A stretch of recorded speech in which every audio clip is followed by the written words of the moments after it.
Let's see. Think it's on from the looks of it. Just needs to like process.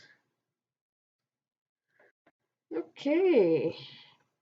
Darkstalker Legends. We're talking about it. Gonna get this right out start. This will have spoilers, and a lot of them. I'll be going through plot points. Leave if you haven't read the book. It's important. There will be spoilers. So I'm going to be making a poster type thing to put on Redbubble, but that's besides the point. Just something to watch. So, Darkstalker Legends is, well, one of the Legends books. And it's one of the most popular books in Wings of Fire. Actually, most people say it's the best. And it is really good. I don't blame them at all, because it's good. Now, are there a few things that are questionable and maybe could have been handled better? Yes. But I'm probably going to start with just a quick overview of the book. So, it mainly focuses around Darkstalker, Clairsight, and Fathom. 3 characters who existed 2,000 years before the main plot of Wings of Fire. Also, want to get this out of the way, I won't have any spoilers for the second arc in this. This is just Wings of Fire Darkstalker Legends. Anyway, the book kind of starts out with, in the prologue, with Arctic as our lead. He meets Foeslayer. And yeah, it's not actually Darkstalker and Arctic are one of my favorite characters, and well, at least their relationship is kind of cool, and I enjoy it. But Foeslayer and Arctic, they go over it more in a winglet, Runaway, but Arctic runs away with Foeslayer around his tribe. Diamond gets mad, because, I mean, I don't blame her at all. Anyway, and time skip to Darkstalker being born. He and his sister Whiteout are kind of complete opposites. One is favored by Arctic, the other favored by Foeslayer. Arctic and Darkstalker don't have a good relationship, and that is very clear at the start of this book. It's just Darkstalker, the mind-reading, future-seeing animus, who's way too overpowered, can just feel the hatred. And I love the details in that, and like how he bursts out of the egg. I also find it interesting how he can kind of sense Whiteout there and is deciding between if he should help Whiteout, if he should help his sister, and they could be together. And he has quite a few futures in his head of kind of them fighting or being a cosmic duo that can defeat the universe. And no, that was not supposed to be a quote, and no, that's not actually from the book, but I'm just... Anyway, he eventually decides not, and Whiteout, I think, hatches around the next day. We don't get a direct idea of when. Whiteout he decides not to help Whiteout. The next chapter, I believe, is either from Fathom or Clearsight's point of view, so I'm just gonna do Fathom first. Anyway, Fathom is... This might not be the next chapter, but I'm not going by chapter. Anyway, Fathom is being tested for animus magic with all the other Dragonets, including Indigo. Indigo's a pretty big character. He tests positive, and this sounds like COVID test. And now YouTube's going to demonetize me. Great. Anyway, and he kind of just hits his grandfather with a coconut. That was a pretty good scene from the book. Also, Albatross will be a main talking point. Just want to get the main stuff out of the way. Then Clearsight. One of my favorite characters. I like a lot of the characters in Darkstalker Legends. Don't judge me. Actually, I don't see a reason why anyone would need to judge me, but that's besides the point. Clearsight has a particularly clear vision of the future. She can kind of just see any possibility. Some of her futures come randomly, almost kind of like seizures. Some of them she can just kind of go, okay, please tell me what's going to happen. She pretty much lives in the library recording scrolls of all the futures. Her and Darkstalker are soulmates. That's pretty much established pretty quick. Clearsight can't decide when she's going to meet said Darkstalker, as her father comes in and kind of says, you need to go to school. About a year later, she finally goes to school, and that's kind of when they meet. They meet up, and of course, they kind of hit it off, but I mean, that's kind of generally knowledge. And they kind of hang out, and there's a bit of time skips, just kind of flowing through this. And Fathom has been training with his grandfather, Albatross, this entire time. Learning how to use his animus magic, what it does. English is failing me. They work on the Summer Palace, which is more in the other books, but as I said, no spoilers for other books. And eventually, there is a party with the Skywings. I forget if one of the Skywings is royal, I think it is, but anyway. And Albatross kind of just goes all murder, kill everyone. And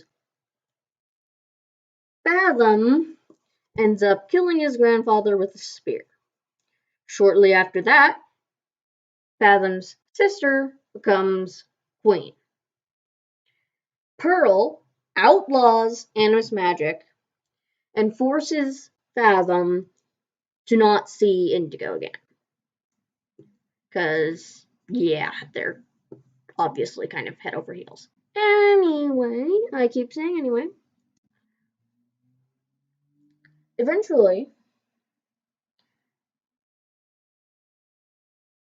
they have Fathom go to the Night Kingdom to try and train Darkstalker to use his animus magic carefully / never use it at all, because Fathom is very scared of his animus magic. And he has a good reason. The poor traumatized child. And Indigo is there as a bodyguard. And they've kind of haven't seen each other for like a year, so yay.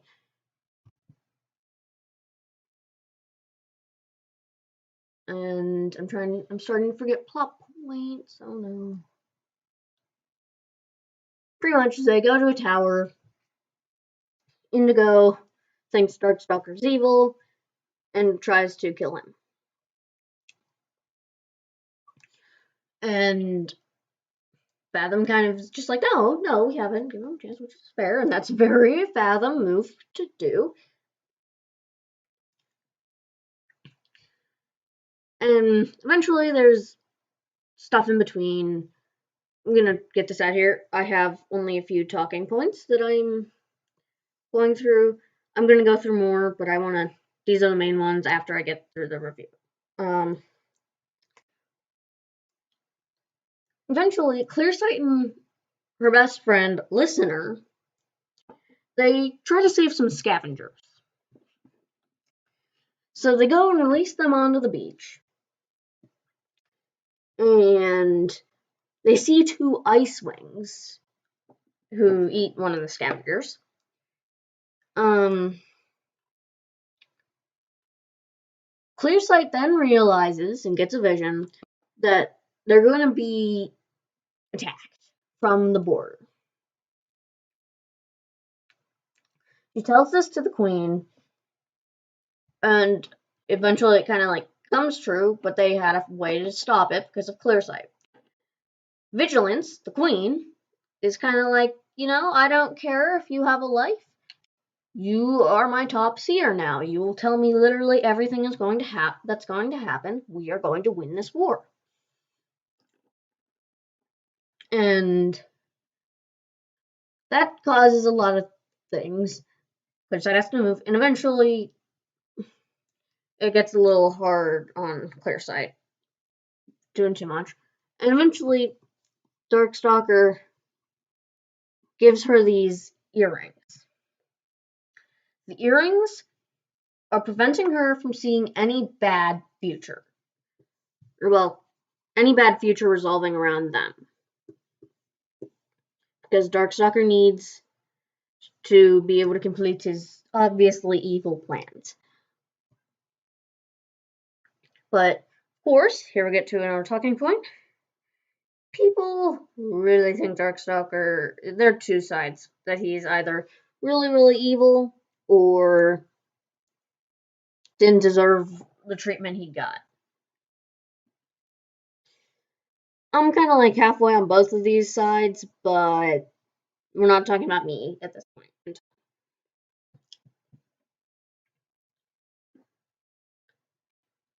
They go to a party where, gonna put this out here, even though it's not a main topic, Whiteout meets a listener, and one of my favorite ships begin.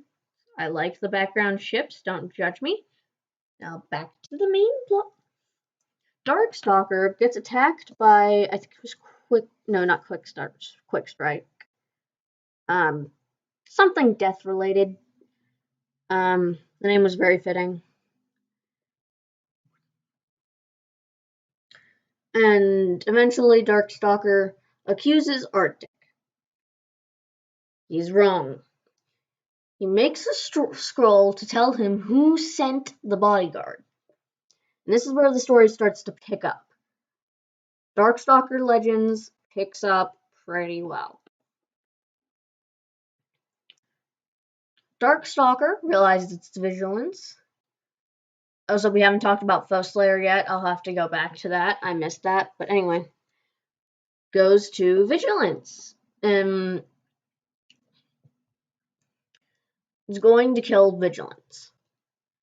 Clearsight, at this point in time, realizes what the earrings are doing, takes them off, realizes what Darkstalker is doing, and then runs to stop him. Clearsight kind of gets him to stop for a little bit, and then they both have a vision of Arctic taking Whiteout to the Ice Kingdom. They're gonna live there. And that's kind of Arctic's plan. They run to go stop them. Darkstalker enchants a beetle to take off Arctic's protective earring and sends a knife to stab him in the foot to make him immobile but not kill him, so he'll bleed out. Arctic explains his plan, and Arctic enchants him to do whatever Darkstalker tells him to. This is where it picks up again. Eventually, Darkstalker figures that Arctic needs to be punished for his betrayal, for his not being loyal to the tribe. And pretty much Darkstalker makes Arctic cut out his tongue, and also makes Arctic disembowel himself. At this point in time, Clearsight has given up a hope in making Darkstalker, not psychopathic, and goes to having Fathom enchant a bracelet that will put Darkstalker to sleep, therefore bypassing his immortality spell, as he'll just be asleep. Clearsight makes Darkstalker visit her on, I think it was Agate Mountain or something, and talks about how this mountain is going to crumble. Darkstalker demands his scroll back, and Clearsight slips the bracelet on him. He falls asleep for, well, I'm going to say all time for the purpose of this review. Okay, that was a very quick summary, but I'm going to go through some plot points that I missed, and I think I didn't cover as well as I could have. Fathom is royal. I think like a nephew or something. Something along those lines. I forget the family tree. Anyway, also during this time, kind of around when Darkstalker goes to Vigilant, Arctic and Foeslayer have a fight. You can't tell already. Darkstalker. No, not Darkstalker. Wow, I'm bad at this. Foeslayer and Arctic had a fight. Foeslayer rips off her earring and runs off. Diamond has had so many spells put on Foeslayer to bring Foeslayer to the Ice Kingdom. But these spells didn't work because of Foeslayer's enchanted earring. She took the earring off, and Foeslayer is gone. And this goes on to something that I'm not going to cover in this review because it's not Darkstalker Legends, it's more in Winter. Okay, so now we move on to my plot points. Magic. Animus magic. It should be rewritten a bit. Animus magic, I feel, is a good idea overall. It's cool, it's creative, and it can be really interesting and nice for the plot.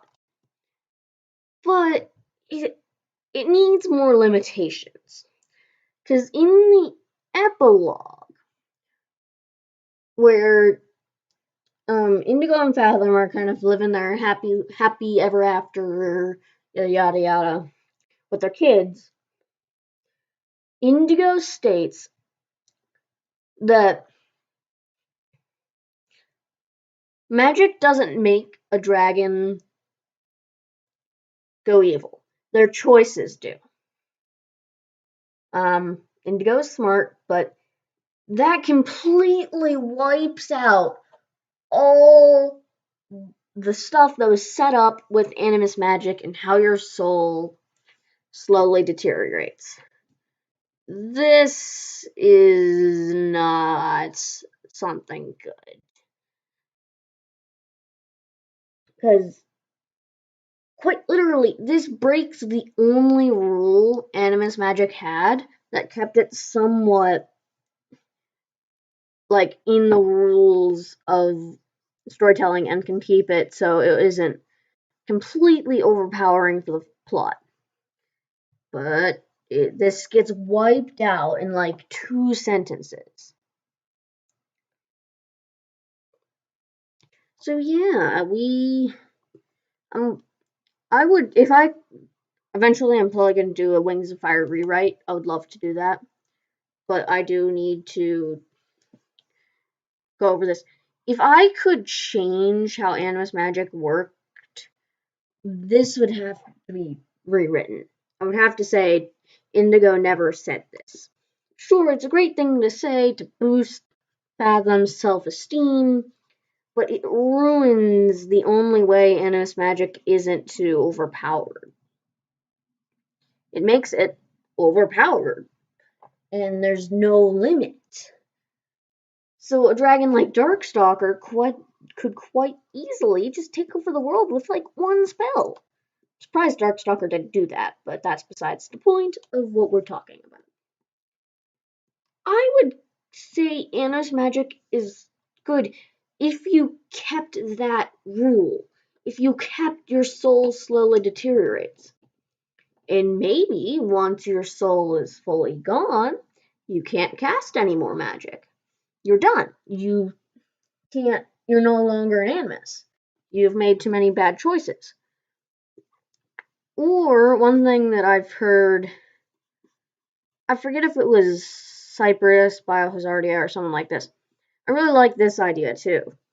That it's connected to the earth.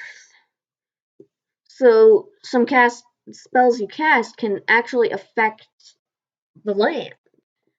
That's also a cool idea, but it doesn't quite stop the animus. So I would say maybe that and the soul deteriorate thing. That would make animus magic not so overpowered and more usable.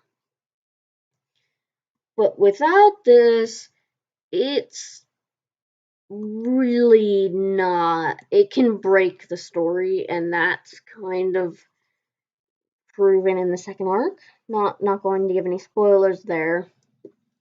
But that could definitely be changed a little bit. I feel it's just too overpowered. And two, you literally had to. Never mind. None of that spoilers. Sorry.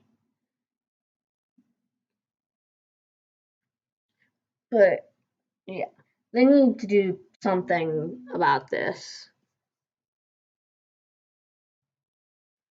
because it takes over the story in some places,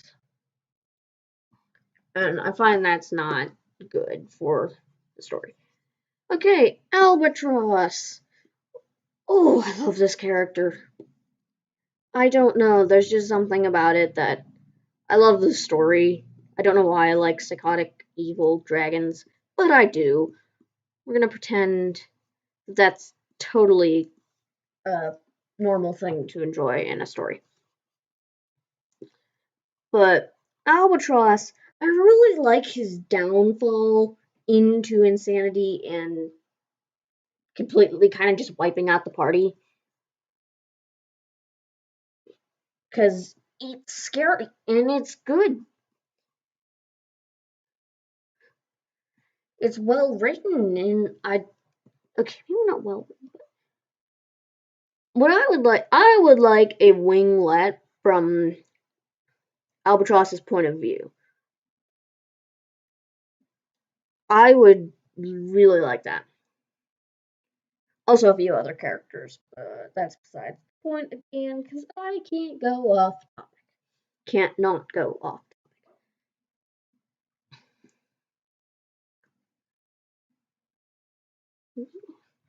Okay, but I really like how Albatross was set up and how he was kind of forced into doing what the Queen wanted of him. And also, his backstory. Oh, that is. He literally found out about Anna's magic by chopping off Sapphire's talons. Gruesome, but yes, I like that. I don't I don't think that's good that I like that, but it's just considering Sea Wings didn't know about animus magic. Well, they might have known about it, but I find it's really cool that they actually took that into account about how no, they wouldn't have a ceremony talking about how they find out. That wouldn't exist. So I really like how they went into how he learned.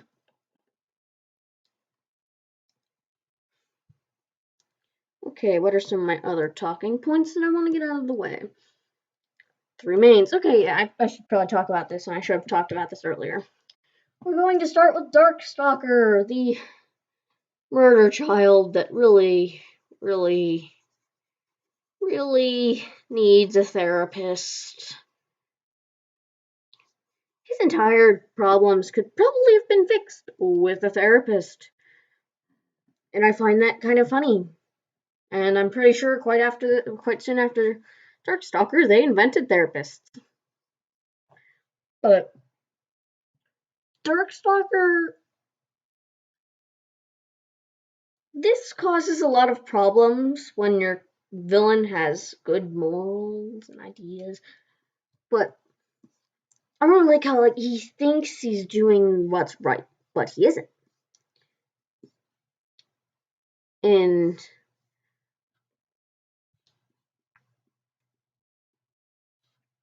I think it's just he's well written, I want to say, but a lot of things in this book is well written.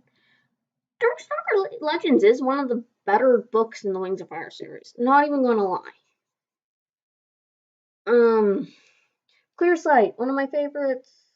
Good at mind reading. We've gone over this.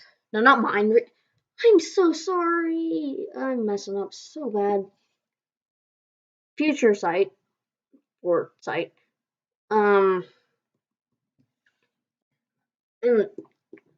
I do find it hard how people still defend Darkstalker. You can like the character, but you shouldn't defend his actions. He enchanted his girlfriend to take away her power. You shouldn't be enchanting your girlfriend without consent. Don't do that. That's not nice, not good. But I do find it's really cool. And like how hard it is for Clearsight after she puts Darkstalker to sleep. I like how she is deciding how she has to go and can't stay on Pyrea because she's afraid she would take him out of the sleeping spell, and she knows that's something she can't do. So she runs off at the end of the book across the ocean to a spot I'm not going to talk about because they're dark spoilers. But yeah, I don't know. But Clearsight has always been one of my favorite characters. Fathom, probably my least favorite Darkstalker Legends character. Sorry, I just don't like him that much. Surprising though, I like Turtle a lot, so that's weird. But I don't know, he's worried all the time and is a little traumatized child. I don't blame him. He kind of watched his grandfather commit genocide and just kill everyone, and he had to kill his grandfather. That's not something that I'm glad he actually is worried about it and not just not caring about what he did and thinking it was fine, he deserved it. He kind of does regret it, even though he also doesn't regret it because he did save a lot of people there. I don't know. I like Fathom, but I also don't. I don't know. There's just something that doesn't click for me. But also, I'm very picky with characters. So, next talking point. Postlayer and Arctic. This will not have any runaway spoilers, don't worry. I really like this relationship, especially like how it starts out.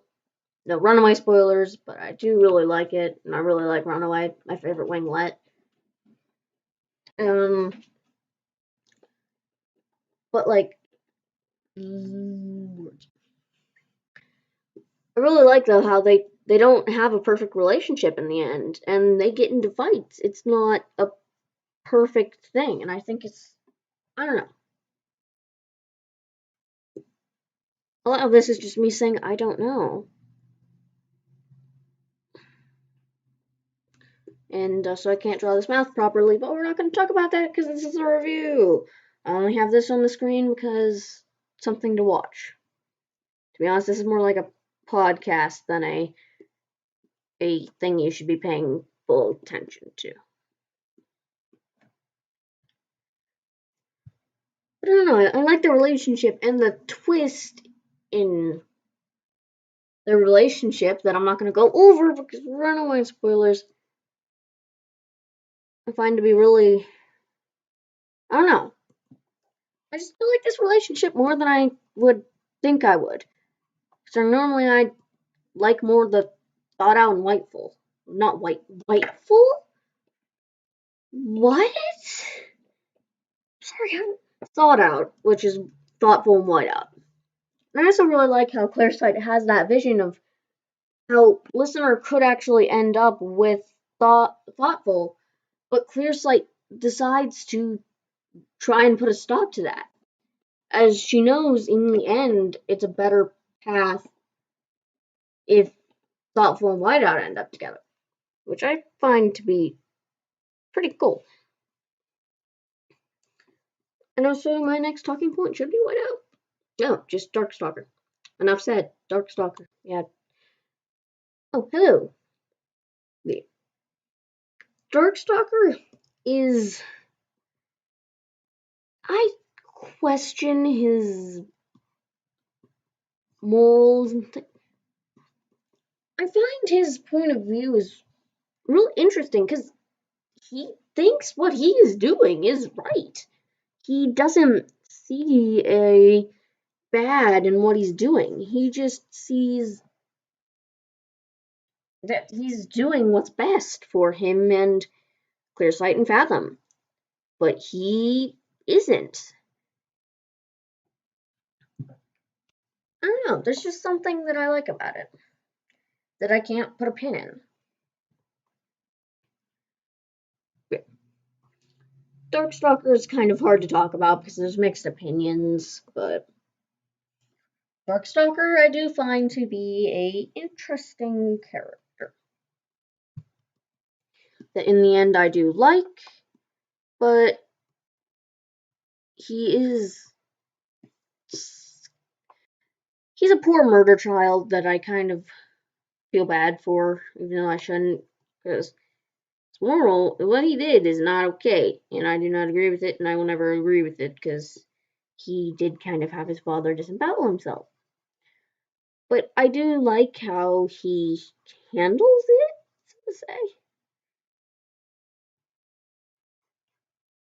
I don't know, I like how he's thinking what he's doing is right, even though it isn't. And he learns that.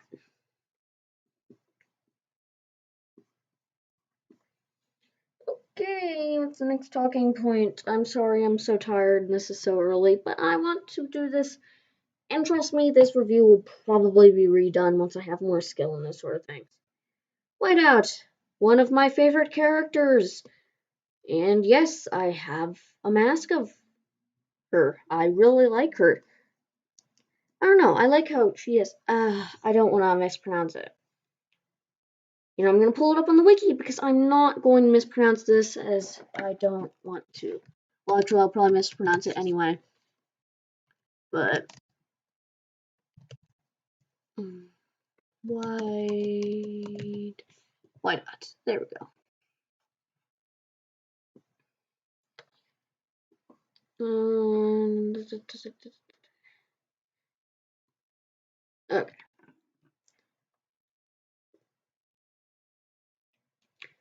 Syntheesthesia. I probably pronounced that wrong. I'm gonna put it in the chat so you can see. But yeah. I really like this character. And I'm gonna go into a thought out rant. I'm sorry, but well, actually, it wouldn't be a rant. Just me going, I love these two so much. But I really like how thought out is the ship name. Whiteout actually can see what's in Thoughtful's sculptures, and Thoughtful's just so happy when he's like, "Wait, you understand them? You don't just think they're random things. You see the scrolls in the thing." And I don't know. I really like it. It's just wholesome, and we only get a few scenes with them. I'm also really glad we only get a few scenes with them, considering we don't have any drama really. It's just good relationship. I mean, you have Thoughtful and Whiteout, just Thoughtful trying to comfort Whiteout as Whiteout's father is being disemboweled in front of her. Not Thoughtful. Whiteout seems to be a very kind of seems to be an empath and couldn't handle that so well. And Thoughtful is just there for her. And I find that just so sad yet wholesome.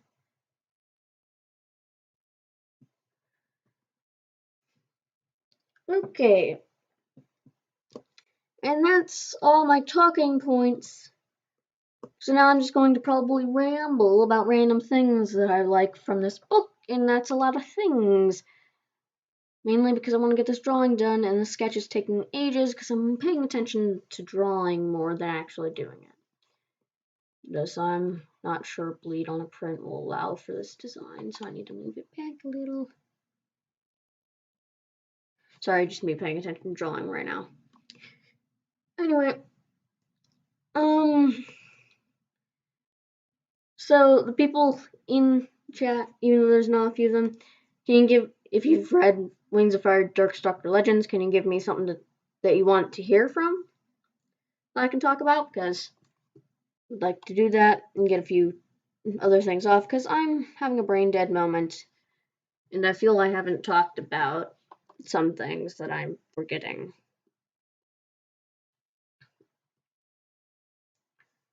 Also, wow, I cannot. What? Okay. Giving up on making this make sense.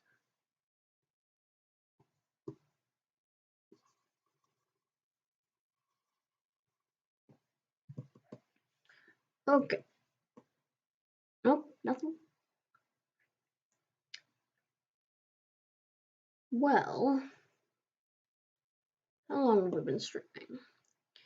30 or so minutes. That's not bad. But I think I'm going to wrap this up. This is a very quick review. And I guess I should also go into my opinion more, actually. Because this is supposed to be, Io's opinion. I think Darkstalker Legends is a really good book. And I like it. It's one of the books that I've reread a lot. Not as much as Talons of Power. I don't know why I've reread Talons of Power so much. But anyway. It's probably... Well, no. Dangerous Gift beats Darkstalker Legends for me. But Darkstalker Legends is an easy second. As I love the plot. I love the characters. I don't know. Just, the story makes sense. And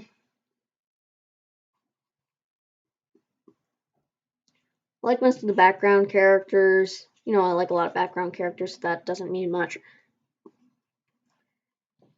If I were to rate it on a scale of 1 to 10, probably be an 8.5. There are some plot threads that I wish got more attention to. But, overall I don't mind because it's a good book. And I like it. I really like some of the AUs that have been done. I've seen an AU recently. I think it was around the Chant map call hosted by. Ooh, I forget who hosted it. Well, you can look up Chant Wings of Fire Darkstalker AU map call or something like that, and I'm sure it'll pop up. Credit to them for the idea, but it's a really cool AU. I actually have a Darkstalker AU myself that I had a map idea on. I'm not going to do it. About Darkstalker kind of foreseeing the bracelet. And after Clearsight puts it on, he's kind of just like, "You little traitor." And that's kind of when he's kind of just like, I don't really care anymore. I've lost like everything, and if you don't want to side with me, I'm gonna just kill everyone. But that's I like all the stuff that people come up with. What I don't like though is Darkstalker defenders. Um, Darkstalker's a good character, but no, how can you defend his actions? That's no, no, no. Darkstalker is a good character, and I like what he did as a story. Nobody should be defending what he's done.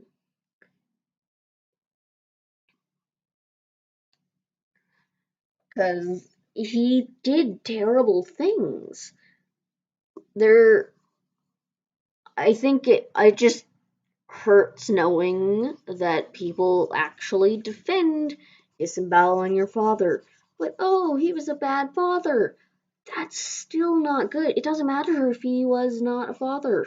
That's not a good thing to do. And I am very open to everyone's opinion, but there's just a few things that two things that I don't like and won't stand for is Darkstalker defenders. There's a difference between defenders and people who think what he did was right. You can like Darkstalker. I like Darkstalker. You can't defend him. He did terrible things. And I can't believe people do defend him. But that doesn't mean you can't like the character.